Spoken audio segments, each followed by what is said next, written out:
guys, welcome to Mind Your Business. I am Amma Duncan. I love to help individuals and businesses grow through training, coaching, mentoring, and writing. I founded the Fabulous Women Network to celebrate and develop African women so that all of us can create wealth and impact people. Now, Mind Your Business is my weekly podcast where we share tips and tools to help you develop in your business and also in your personal life. Sometimes I do my jabbing alone, like over the past couple of months. I did a series called Start Your Own Fabulous Business. This time, though, I am interviewing someone, one of my favorite clients. Well, I think all my clients are my favorite clients anyway. And this particular woman, I have been trying to get her to be on this show for like ever. So I am so happy to have her. And in my birth month, yes, August is my birth month. So I'm so excited. You can't see me, but I am all smiles here. Okay, let me not bore you too much with how excited I am about this month. Let me tell you about who our guest is for today. She's the CEO of Tasty Alternatives, my personal supplier of wagashi. Now, if you don't know what wagashi is, hopefully she'll tell us what it is. Her name is Gifty Akua Sarpong. She also happened to be one of the speakers for our International Fabulous Women's Conference in March. So she was right here in Kumasi with us and she was amazeballs. Now, let me tell you a little bit about Gifty. Gifty is God's perfect gift to this world. She loves to serve and give her best everywhere she goes. She's an entrepreneur, teacher, wife, and a devoted mom. She loves music, nature, adventure, travel, and food. Now, the adventure bit about Gifty really surprised me because she's all lady. But then there is a side to her that is just like fire. And I am so excited to have the opportunity to talk to this woman today about business and the other things she's been doing in her life. So ladies, gentlemen, are your cups of tea or coffee or maybe wine, a glass of wine, water, are they ready? Get it ready and let's have a conversation with Gifty on Mind Your Business. Hello, Auntie Gifty. See, I beat you to the auntie. Hello, Auntie Amma. It's always nice to have you, milady. Thank you for making time for Mind Your Business. And today I am excited about all that I'm going to learn about you. I feel like I don't know jack about you.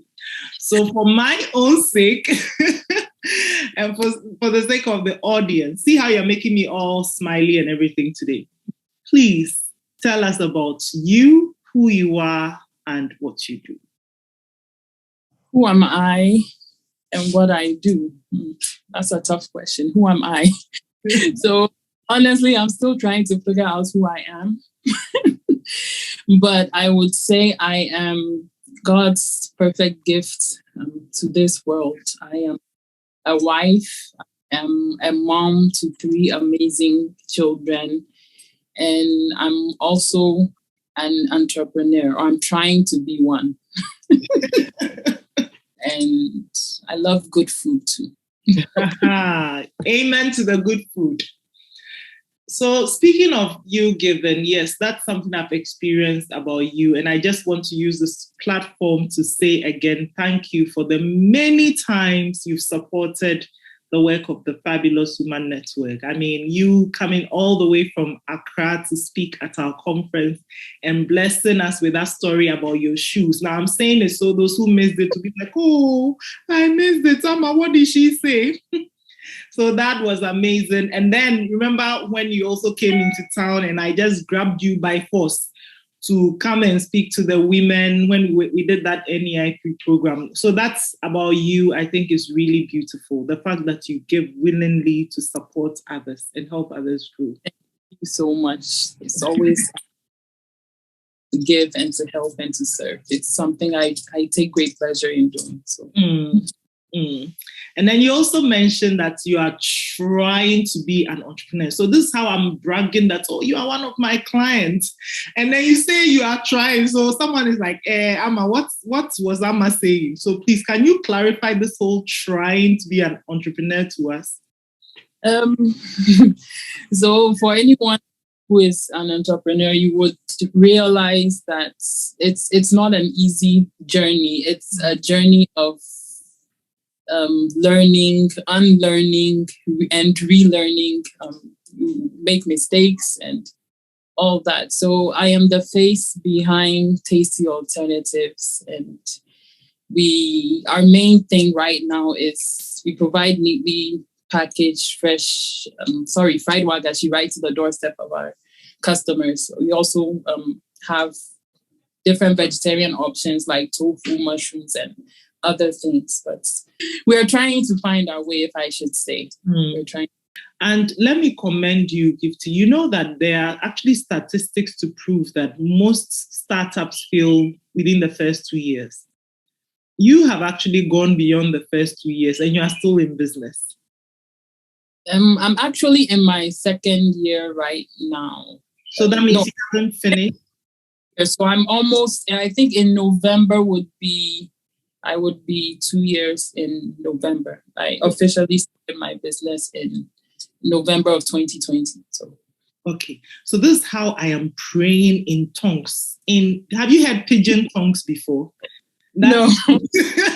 That you exceed the November and then I can really come and say, okay, Gifty, you see, I told you, you didn't fail. But I mean, seriously, even being in up until now, you have no idea how many people give up and say, yesterday I was having a conversation with another woman in business, and she was like, Amma, most new businesses don't really want to do business. Like, it's like people don't know what it takes until you actually get into it.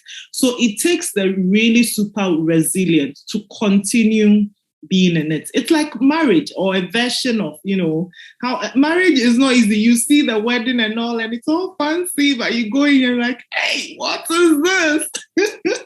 So to continue to stay in, I think I have to commend you. You've done well. You've done really, really, really well. Thank you. I started with you, and you've been a very great help and support throughout the journey. And I always say that if it were not you, I would have given up long ago. So I think I also need to say a big thank you to you for being my coach and then tolerating all my stubborn and guiding me throughout the journey. So I'm grateful. To God be the glory. Right. So now let's talk about, first of all, this morning, as I was reflecting on this interview, I was thinking, so wait, how many hours does she really have? I know that I asked this question about some women, and I think you're one of those women who seems to be doing quite a lot and each is involving. And yet we don't see you like, you're always so, what's the word? Zen, So, I really want to go into a bit of what you do. You mentioned also that you're a teacher, and I want to congratulate you because earlier this year, you as a teacher presented one of your students for the 2022 Script Spelling Bee in the US. So in Ghana, we had 3 young ladies, and your student was one of them. Now, I'm bragging about she being your student, but she also happens to be your daughter. And so well done. I don't know how you do it, how you actually manage this, but well done for presenting this lady. And she was actually the longest staying in the competition, right? For Africa. Sorry, come again. We lost you just a bit. Went the farthest. Yeah, she went the farthest. Yes, so well done. You must be really proud as a teacher and as a mom. So let's come to you as a homeschooling mom, or how do we say it? You are homeschooling your 3 children. First of all, We are Ghanaians, so my sister, like this is something I used to hear about in the US. So let's talk about how long have you been homeschooling your children? Okay, so I am a homeschooling mom, and I also do private tutoring when my schedule allows me. How long have I been homeschooling? It depends on your definition of homeschooling, but I have 3 kids, 2 boys and a girl, and they have never been to school or like conventional school with a class, like in a classroom with a teacher and all that. So what they knew as school early on was us meeting with other families. There were 2 or 3 other families that we would meet and then teach our kids together. And at the time, we were just about 9 students or 9 children was what they knew as school. Eventually, the line, 2 of the families moved away. So then it was just my friend and her kids, and then we would meet and then teach our kids together. And that was what we were doing up until COVID. So when COVID hit, we had to do everything fully from home. So I always tell people I've always been homeschooling, but in the beginning, I was homeschooling away from home because we were doing a rented space away from home. But a conventional classroom where there's a teacher and other children or classmates and all that, my kids haven't really had that experience yet. Wow. Or they haven't had that experience before. And you mean this is happening in Accra, Ghana, or another country? We are here in Accra, Ghana, West Africa. I mean, it's amazing that you are doing this here because, like I said, for me, I even heard the term homeschooling, I think first on TV and then when I went to the US. So it's really shocking to know because you have a teen daughter, actually. So it means this has been going on for a long time. She's almost a teen. She's 12 right now. Okay. 13. Okay. Right. Thank you. All right. So what made you decide that me and my squad, we are doing this ourselves? What happened? To be honest, I never really envisioned myself homeschooling. But before I got married, it was a conversation that I had with my husband. I knew that I wanted to be fully or involved as much as possible in my children's education and in their upbringing. So that meant that I wasn't going to take a job that would, like, especially in the younger years, I wasn't going to take a job that would require that I be away from my children for long hours and all that. But what happened was that I came across a family who was using a certain curriculum with their kids, and I saw what their kids were doing and all that, and I thought that would be something that I would also like to use with my children. And I spoke to my husband. That was even before we got married. I spoke to my husband about it. It's actually a faith-based curriculum, so it's Christian education. I spoke to my husband about it, and we were on the same page that, okay, we would want our children to go to a Christian school or have that kind of education, that faith-based, my tongue is too faith-based education. And at the time we were living in Kumasi, and there was a school around that was using the same curriculum that we could have easily put them or enrolled them in. But right after marriage, within the first year or so, or second year, we moved to Accra. And when I moved to Accra, we didn't see, there wasn't, at the time, there were not any schools like that. So, we had to, I had a friend who was already also interested in the same thing. So we just had to see how we can pull ourselves together as families and make it work. So basically, that is what happened. Wow. So this started from good old Kumasi, like, this is me sitting well, So you started way back and you've never looked back. Tell us about the experience of you being a homeschooling mom in Ghana. How has this been for you? To be honest, it has not been easy one bit. It takes a lot of sacrifice, a lot of commitment, and initially, I wouldn't easily or openly tell someone what I was doing, because even the few who knew what I was doing would ask so many questions and make me even begin to doubt myself. And I began to ask myself that, hey, am I really doing the right thing? How are these kids going to turn out? And like I would question myself, and it was tough. And a lot of people would come with their concerns, or like a lot of one of the things that I hear a lot is you need to take them to school so that they will have classmates and they'll mingle with other kids and all that. If not, they're going to be timid and not sociable. And I heard, or I hear a lot of things. And then I will have classmates or people who knew me back then say, "Oh, Gifty, you were such a good student. Why won't you find something to do? Like, you can find a good paying job while your kids are in school and all that." So I have heard a lot, and it's been tough, if I should say. It's been very tough having to listen, or trying not to listen to the pressure that comes from without.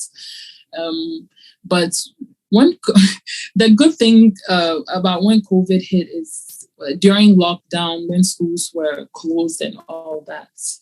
That's when I think homeschooling became a lot more popular in Ghana. And I know some families that during that period, they started homeschooling and they decided to continue with homeschooling. So they have not taken their children back to school. So right now, I'm a lot more comfortable talking about it. But at first, when you would ask me, I would tell you they go to school, because yes, they were cool, but I have my own definition of what I call school. So yeah, it hasn't been easy, and it takes a lot of commitments, a whole lot.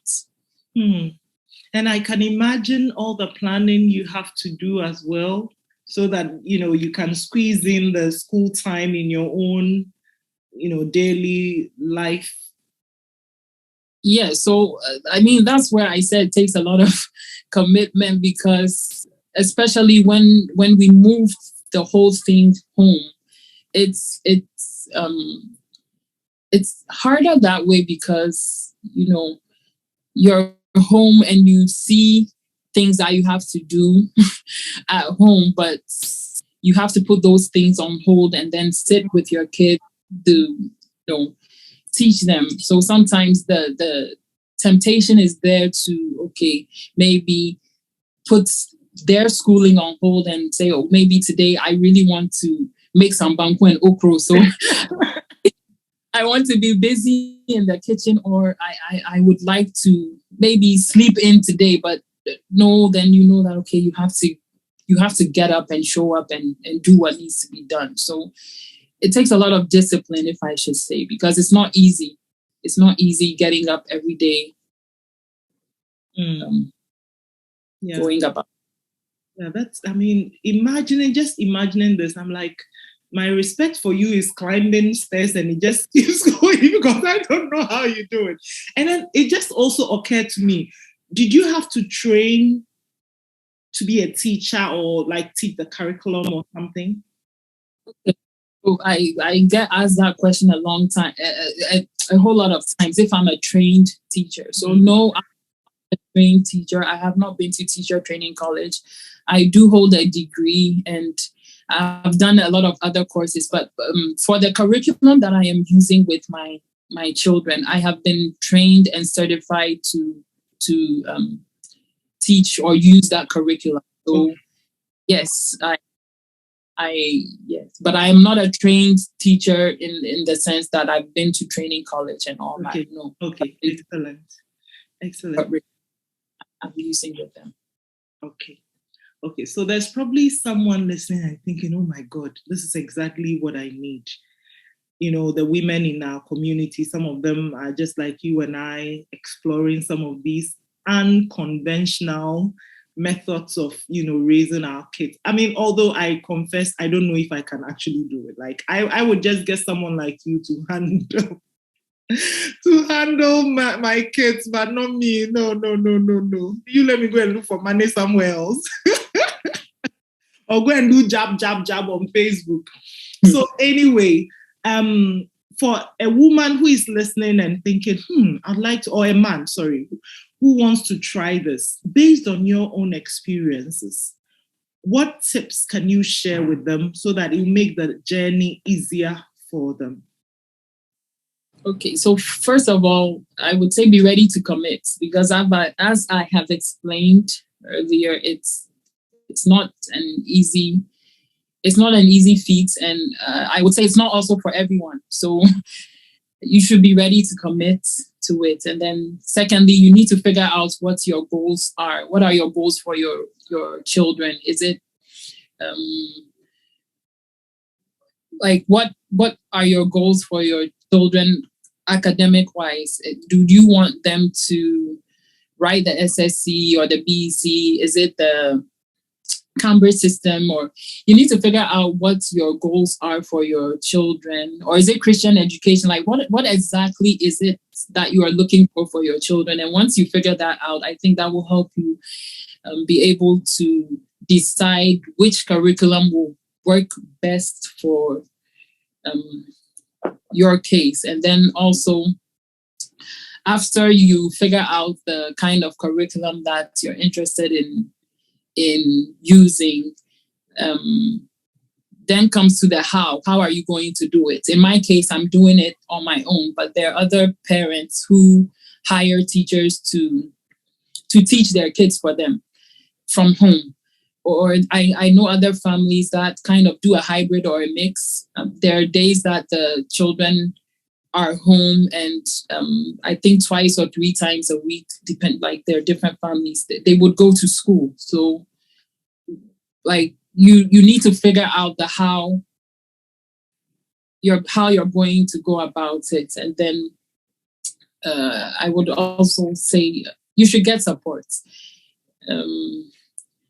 It's not easy, especially if you're going to do it on your own. You should find there are a lot of now everything is online, and there are a lot of things on Facebook and other places where you could read and connect with other homeschooling moms, just to get tips and ideas, and just so that you don't feel alone and don't feel like, then if there are people you know in person who are homeschooling, I think it's good to connect with them so that there's that kind of support there.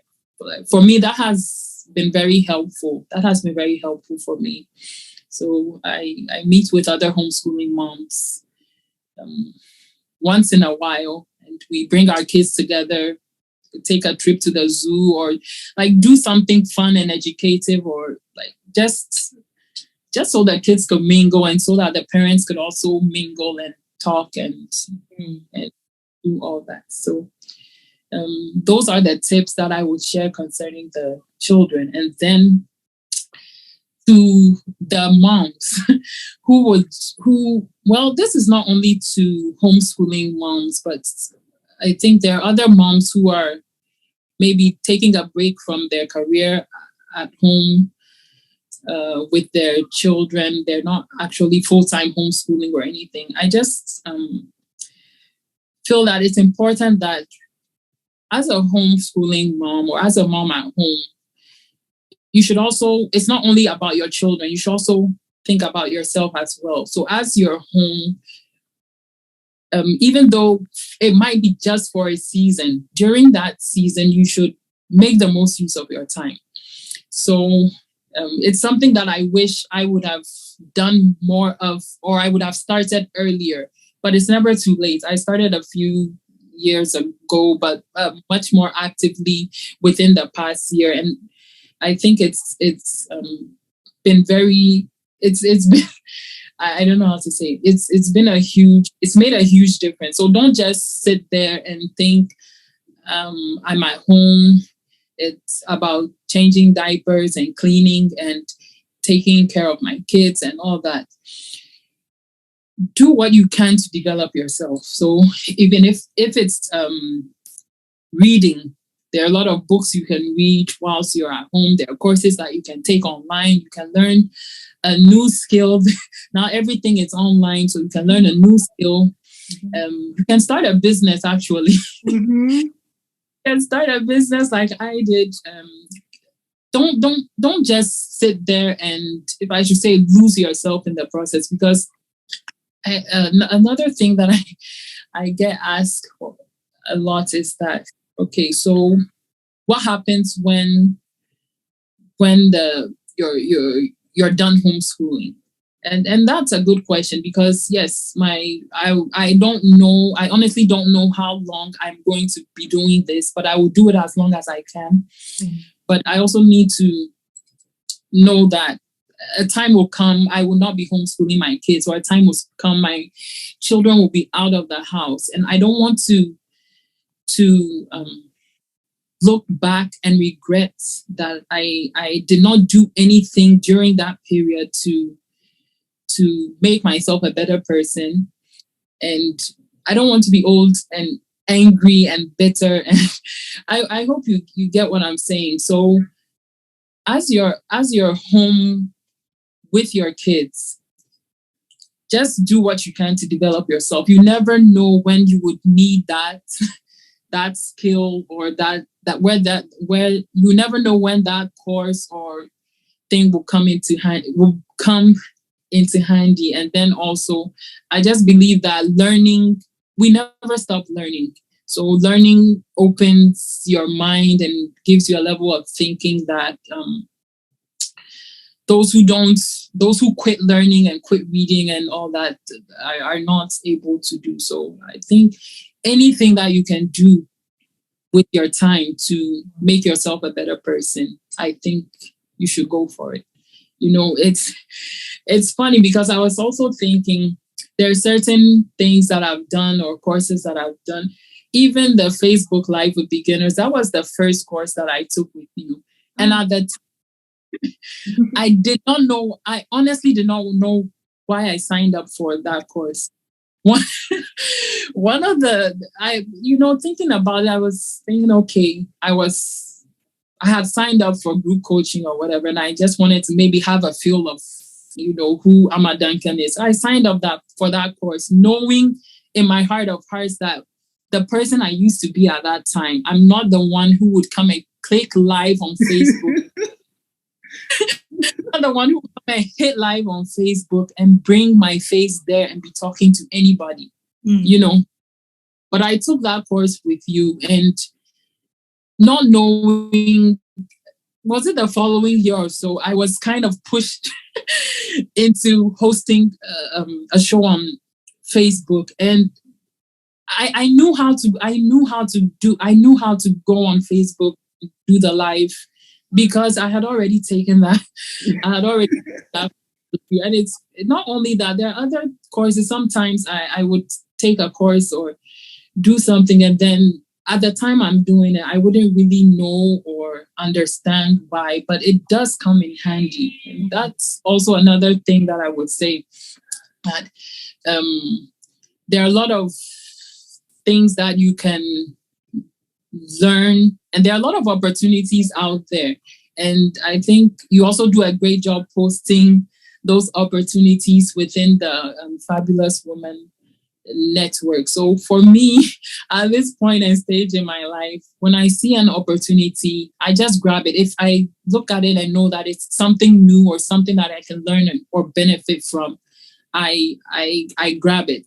I know last year the Tony Elumelu foundation fellowship thing. I saw it in the I first saw it in the you posted it into the Fabulous Women Network, and I saw it. I signed up not really knowing what I was signing up for or not really expecting much from it. But I went through the training, and in the end I got funding for my business and all that. So for me, any opportunity that I see that gives me an opportunity to learn something new or to grow or to meet or network with people, I would say grab it. Hey, and then one other thing that I would say to the homeschooling moms or the moms who are career break at home with their kids and all that, learn as you're also learning other things and all that, which is fine, but then also learn to take time out for yourself to breathe. Because sometimes it can get very overwhelming. Well, I this is not only just for everyone. If I should just take time to breathe, because sometimes life can get so busy and so overwhelming, and we are getting angry and bitter and so irritable and all that. But I think taking time, for me, that has been something that has helped me a lot. Like just taking time alone. I love nature. So when I can, I will take time alone in order to pray and reflect and meditate and do like that. But even if you can't, sometimes just me sitting in my car, taking a drive, like maybe a 10-minute drive. I don't know where I'm going, but just the time alone with just me being able to breathe and to think, to pray and all that, I think it makes a huge difference. So, yeah. Wow, such wonderful nuggets. So I've written my notes here. Have a goal, an academic goal for the child. Join a community, and I have a question about the community shortly.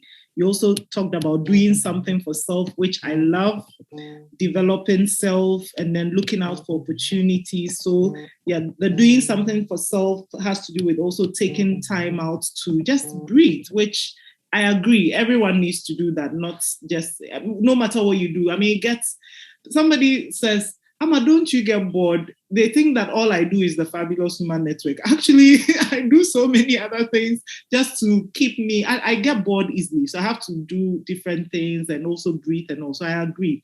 Now, mentioning with regards to the community, how do people find others like them or people in terms of the homeschooling? Is there like a Facebook group or? Okay, so if you would do a search on Facebook, there are a few communities out. What I've noticed is that there are not really any communities in Ghana. So to be honest, I do have the goal of either start a community like that or creating a page where I could share tips and then have moms connecting, moms who are interested in homeschooling or just interested in like just education and all that, to share tips and all that. But I haven't gotten to it yet. But I think this is this is telling me to sit up and then go and do it, because it's something that I've thought about and I've been procrastinating because I get so many people reaching out to me, WhatsApp, Facebook,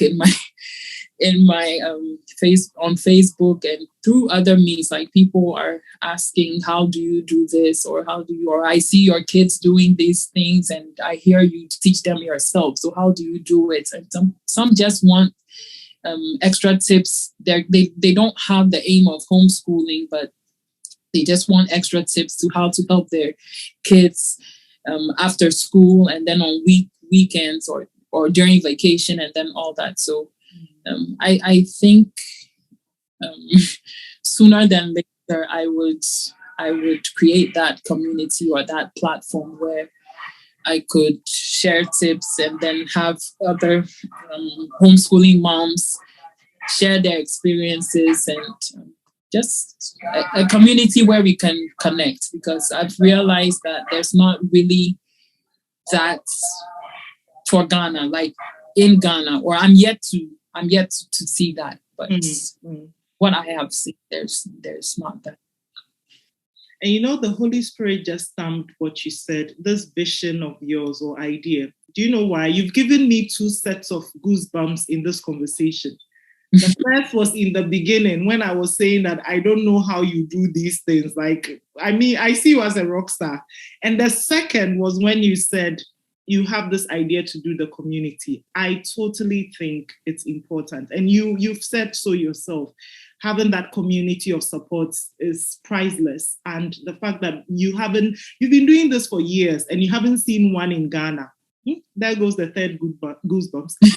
You haven't seen it. That obviously, Gifty, this is something for you to, as my husband would say, why don't you take this up as a challenge?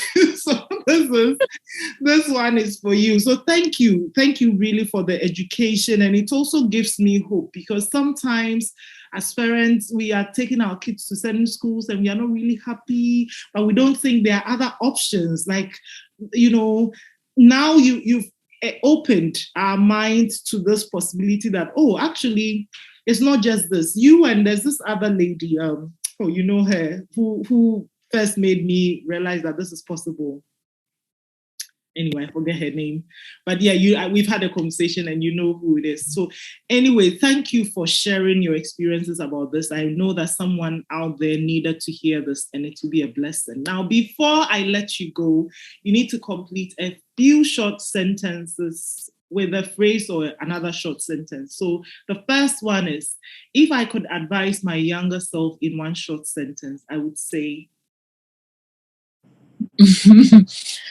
That I cannot say in one short sentence. It will be a whole a book.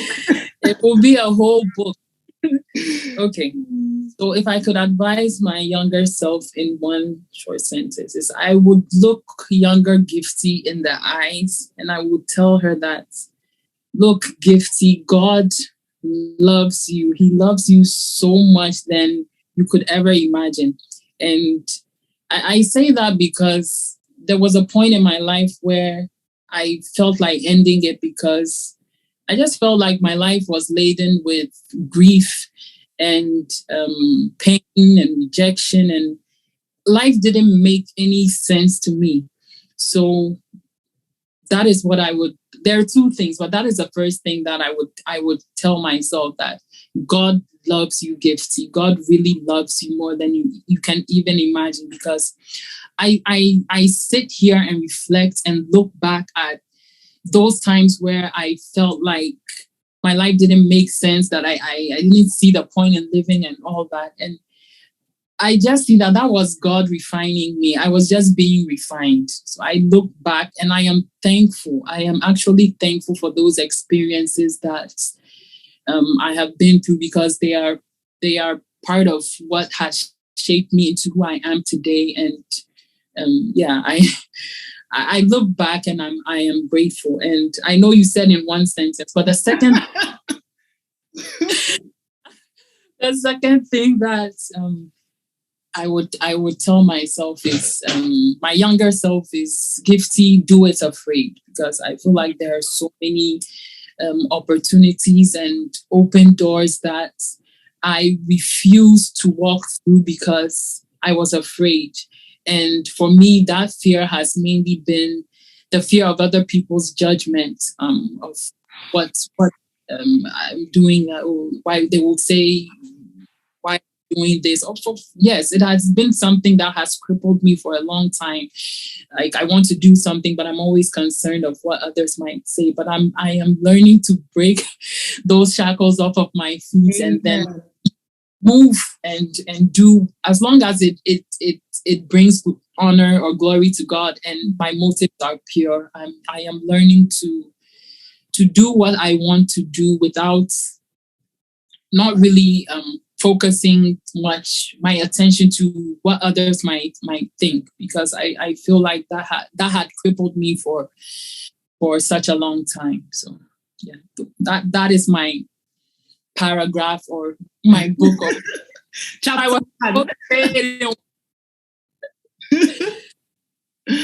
You know, you've just preached, Gifty, and you've spoken not just for yourself, but for a lot of us women. I can't speak for men, but I know that this is something, the whole love thing, a lot of us go on seeking love from somewhere. We forget the one who created us and how much he loves us already. We go about chasing love in all the wrong places, you know, and then doing it afraid. Yeah, when you said it, I didn't know what to do, whether I should get up and jump. But, you know, like, imagine the things we would achieve if we would just go along with the fear and say, okay, I'm afraid, but I will do it anyway, you know. And so thank you for sharing your long sentences. Someone out there, including Amadan, can need that reminder. So thank you. The second one is, I am fabulous because... Can I do this in one sentence? I'm fabulous because I am a child of the one true King. So I am royalty. Imagine being a child of the King of Kings.